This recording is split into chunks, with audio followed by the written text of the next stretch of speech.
ശ്രമം പാളി അല്ലേ? ജാമ്യത്തിലിറങ്ങിയതും പൂജപ്പുര ജയിൽ വളപ്പിൽ വെച്ച് തന്നെ തീർക്കണമായിരുന്നു. ചെമ്പട്ടിൽ പൊതിഞ്ഞ അവന്റെ ജഡമായിരുന്നു ഈ നാട്ടിലെത്തേണ്ടിയിരുന്നത്. കയ്യിൽ കുടുങ്ങിയതാ, പക്ഷെ അവൻ രക്ഷപ്പെട്ടു. കോറോത്ത് രാഘവന്റെ കുരുതി കോഴിയ. അവൻ അടങ്ങിയിരിക്കില്ല. ഇതിനൊരു തിരിച്ചടി ഉണ്ടാവും, സൂക്ഷിക്കണം. ഹരീന്ദ്രന്റെ ജീവൻ എന്തെങ്കിലും സംഭവിച്ചിരുന്നെങ്കിൽ ഞാൻ സ്ഥലത്തിലേതായി പോയി. നരനായിക്കൾ അവന്റെ ജീവന് വേണ്ടി കൊലവിളി നടത്തിയപ്പോ എവിടെയായിരുന്നു നീയൊക്കെ? ഇപ്പൊ ഞാൻ ഈ കുപ്പായിട്ട് ഞെളിഞ്ഞേക്കുന്നത് അവൻ ചെയ്ത ത്യാഗ. അന്നാ ശശിധരന്റെ കൊലക്കുറ്റം അവൻ ഏറ്റെടുത്തിട്ടില്ലായിരുന്നെങ്കിൽ ഇന്ന് കോറോത്ത് തറവാട്ടിലിരിക്കുന്ന ഒരു MLA ഉണ്ടാവില്ലായിരുന്നു. ഏതവനായാലും നേരിട്ട് വെട്ടി തീർത്താണത്വം കാണിക്കേണ്ടത്, അല്ലാതെ ഇത്തരത്തിൽ ഒളിപ്പോര് നടത്തിയല്ല. ശത്രു വേറെ ആരുമില്ല, അവൻ തന്നെയാ. സ്വന്തം നാട്ടിൽ വെച്ച് ഹരീന്ദ്രന്റെ രോമത്തി പോലും സ്പർശിക്കാൻ പറ്റില്ലെന്ന് ഭരതൻ അറിയാം. അതുകൊണ്ട് ആ തെണ്ടി തട്ടകം മാറ്റി ചവിട്ടിയതാ. എന്തായാലും ചേട്ടന്റെ രക്തസാക്ഷിത്വം കഴിഞ്ഞോട്ടെ. ചക്കരക്കല്ലിറങ്ങാൻ ആളുണ്ടോ?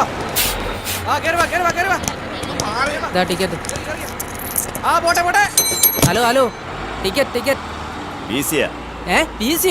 ഏത് വകുപ്പില്? ഓഹോ, ഡ്യൂട്ടിയിലിരിക്കുന്ന അനന്തം പോലീസിനോട് വകുപ്പ് ചോദിക്കാൻ മാത്രം ആളായോ താൻ? നാട്ടിൽ നിയമം നടപ്പാക്കാൻ 24 മണിക്കൂറും ഈ ഉടുപ്പും വിട്ട് ഡ്യൂട്ടി നോക്കുന്ന ഉദ്യോഗസ്ഥനാ. വകുപ്പ് ഞാൻ പറയണോ? ഏത് വകുപ്പായാലും ശരി, യാത്ര ചെയ്യാൻ ടിക്കറ്റ് എടുക്കണം.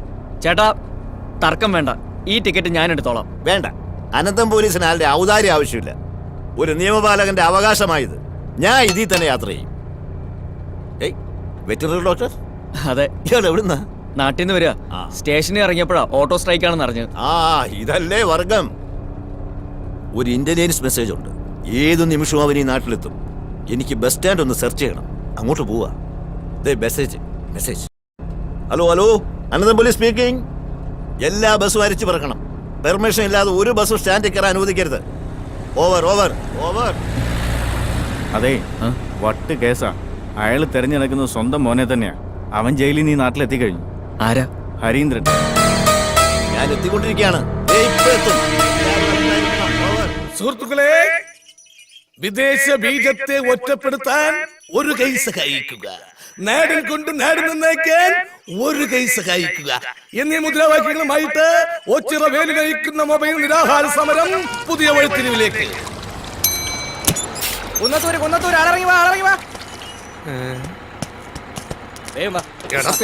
നീ വീണ്ടും വന്നല്ലേ?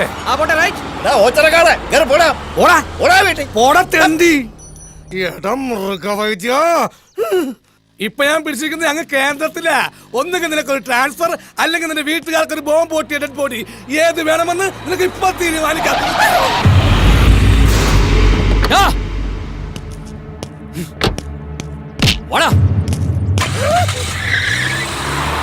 ദൈവം തീരുമാനിച്ച് വീട്ടുകാർക്ക് ബോംബ് പൊട്ടിയ ഡെഡ് ബോഡി ബോംബ് പൊട്ടി. ഹരീന്ദ്രന്റെ കൈ കൊണ്ട് അവന്റെ കഥ തീർന്ന്.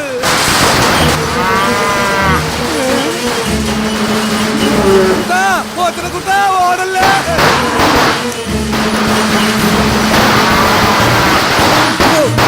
പ്രഭുദേവേ, ആരിക്കാല ഒന്ന് നിന്നേ. നിക്കത്തിലടാ, നിന്റെ വിത്തുകളെ കൊണ്ട് എന്നെ കുത്തി കൊല്ലിക്കാനല്ലേ? അല്ല, ഈ നാട് ഞെട്ടിക്കുന്ന സത്യം പറയാനാ. നിന്റെ അമ്മണിക്കുട്ടിക്ക് ഏത് ടൈപ്പ് കുഞ്ഞു വേണമെന്നാ പറഞ്ഞത്? അമേരിക്ക, ചൈന, ജപ്പാൻ, പത്തനംതിട്ട, ഏതാ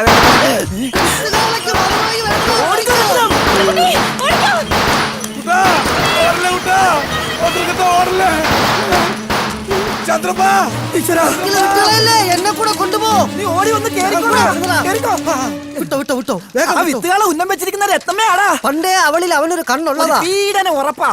നീ എന്തിനാണ് അത്ര സ്പീഡാ പോകുന്നത്? കാല രത്നമ്മയുടെ പുറകെ പോയി. ബ്രേക്ക് ഇട്ടെങ്കിൽ ഞാൻ എപ്പോഴേ പിടിച്ചേനെ. അപ്പം ബ്രേക്ക് ഇല്ലേ? നിർത്ത്. ഇത്ര സ്പീഡിൽ എങ്ങോട്ടേക്കാ? ആ കരിങ്കണ്ണ വേലുവിന്റെ കാള ഇട്ട് ഓടിക്കുവാ. ആണോ? മാറി ബ്രേക്ക് ഇല്ല.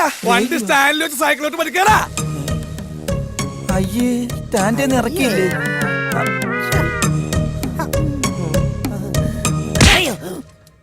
ഇത് നിന്റെ ഡോക്ടർക്ക് കരുതി വെച്ചിരുന്നതാ. അവനത് വാങ്ങാനുള്ള യോഗം ഉണ്ടായിരുന്നില്ല. ആ ഹരീന്ദ്രന്റെ കൈ കൊണ്ട് അവൻ ചത്ത്. ഇതെന്തിനാ? ഇത് നിനക്കുള്ളതാ. എനിക്കിട്ട് പാര വെച്ചിട്ട് ആ മൃഗവൈദ്യന്റെ കൂടെ ചേർന്നതിന് ഇനി വൈദ്യനില്ലാത്ത ആശുപത്രിയില്ലേ തവിട്ട് ഡോക്ടർ ഞാൻ. ഓ, ഇവന് കിട്ടിയിട്ടില്ലേ? മതിയാ?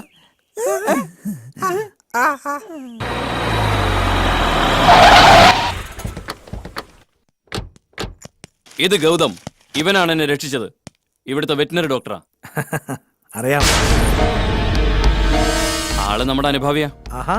എടാ മിടുക്ക, അതെന്താ താൻ അന്നേ പറയാതിരുന്നത്? ബ്രഹ്മാവിന്റെ ആയുസ ഹരീന്ദ്രന്. അതുകൊണ്ടല്ലേ അന്യനാടായിട്ടും ശത്രുക്കളിൽ നിന്ന് രക്ഷ നേടാൻ നമ്മുടെ ഒരാള് തന്നെ തുണയായിട്ട് അവിടെ എത്തിയത്. ഞാൻ എന്ത് സഹായമാ ഇതിന് പ്രതിഫലമായിട്ട് നിനക്ക് ചെയ്യേണ്ടത്? ഇവിടുന്ന് ട്രിവാൻഡ്രത്തേക്ക് ഒരു ട്രാൻസ്ഫർ പറഞ്ഞോളൂ. ചെറിയച്ച പ്ലീസ്, പകരം ചെയ്യേണ്ടവൻ ഞാനല്ലേ. തൽക്കാലം കുറച്ചുനാൾ ഇവൻ ഇവിടെ നിൽക്കട്ടെ, എന്റെ ഫ്രണ്ടായിട്ട്. എപ്പോ ട്രാൻസ്ഫർ ചെയ്യണമെന്ന് ഹരീന്ദ്രൻ തീരുമാനിക്കും. വാടാ.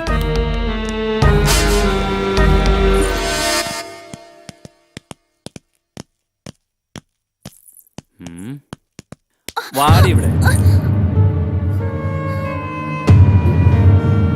ലുക്ക്, ഇതെന്റെ ഭൂമിക. ആരോമലാൾ, പ്രേയസി, കാമുകി എന്നൊക്കെ പറയും. പക്ഷേ ഹരീന്ദ്രൻ പറയും എന്റെ മണവാട്ടിയെന്ന്. കം, ഇത് ഡോക്ടർ ഗൗതം, എനിക്ക് റീബർത്ത് തന്നവൻ. ഒരുപക്ഷെ നിന്റെ പ്രാർത്ഥന കൊണ്ടാവാം. ചിലപ്പോ താൻ കരുതും എന്നെപ്പോലൊരു മുരടനെ ഈ സുന്ദരി പെണ്ണ എങ്ങനെ ഇഷ്ടപ്പെട്ടു. അതാണ് ഹരീന്ദ്രൻ, അതാണ് എന്റെ ഭൂമിക. ഞങ്ങളുടെ രണ്ടുപേരുടെയും മനസ്സിന്റെ നിറം ചുവപ്പാണ്, രക്തചുവപ്പ്. നമ്മുടെ പ്രസ്ഥാനത്തിന് വേണ്ടി, വ്യക്തിപരമായി പറഞ്ഞാൽ ഈ തറവാടിന് വേണ്ടി, എനിക്ക് വേണ്ടി എല്ലാം ഉപേക്ഷിച്ച് സജീവമായി എന്തിനുമേതിനും മുന്നേറി നിൽക്കുന്ന നമ്മുടെ ഈ ഹരീന്ദ്രന് ഈ കുടുംബത്തിന്റെ എല്ലാമായി എന്റെ ജ്യേഷ്ഠന്റെ മകൾ ഭൂമിയെ വിവാഹം ചെയ്തു കൊടുക്കാൻ നിശ്ചയിച്ചിരിക്കുന്നവരെ നിങ്ങൾക്ക് അറിയാവുന്നതാണല്ലോ. ചേട്ടന്റെ രക്തസാക്ഷി ദിനത്തിന്റെ അന്ന് നമ്മുടെ മുതിർന്ന നേതാവ് നമ്പ്യാർ സാറിന്റെ സാന്നിധ്യത്തിൽ രണ്ടുപേരുടെയും വിവാഹം നടക്കുന്നതാണ്.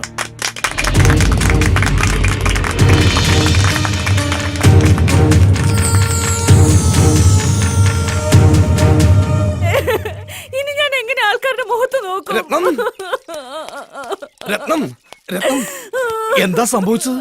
ഇനി എന്താ സംഭവിക്കാനുള്ളത്? എന്റെ മാനം കളഞ്ഞില്ലേ ആരെ? നിങ്ങളുടെ കാള. കാളയുടെ ഒരു യോഗ, അതാ കാളയോഗം. അവൻ ഉപദ്രവിച്ചു. ഇനി ഞാൻ എന്തിനു ജീവിക്കണം? ഇത്രയും കാലം കാത്തു സൂക്ഷിച്ച മാനം ഒരു നിമിഷം കൊണ്ട് പോയില്ലേ? അത് പിന്നെയും പോയാ? കണ്ടില്ലേ നാശം? ഇപ്പോഴും അവിടെ നിന്ന് ശൃംഖരിക്കുക. അമ്പട കള്ള, കാര്യം ഒപ്പിച്ചല്ലേ? ഭാഗ്യവാൻ. അടുത്ത ജന്മമെങ്കിലും നീയായിട്ട് പിറന്നാ മതിയായിരുന്നു.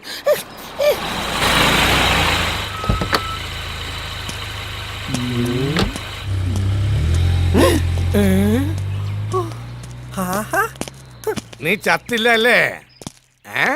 സാറ് ചാവാത്ത സ്ഥിതിക്ക് നമ്മൾ അതും കൊണ്ട് നടക്കണോ? അങ്ങ് കൊടുത്തേക്ക്. എന്തത്? നേരത്തെ നീ എനിക്ക് തന്നില്ലേ? അതാ എന്തത്? ഇത് ഇവന് കൊടുത്തതാ. അതിനവന്നല്ലേ? ഇവൻ പണ്ടേ ഇങ്ങനെ വാങ്ങിച്ചാ തിരിച്ചു കൊടുക്കത്തില്ല. വൃത്തികെട്ടവൻ. എന്തടാ ഇത്? ഞാനിപ്പൊ തിരിച്ചു കൊടുത്തു തുടങ്ങി. അവൻ ഇത്ര പെട്ടെന്ന് നന്നായ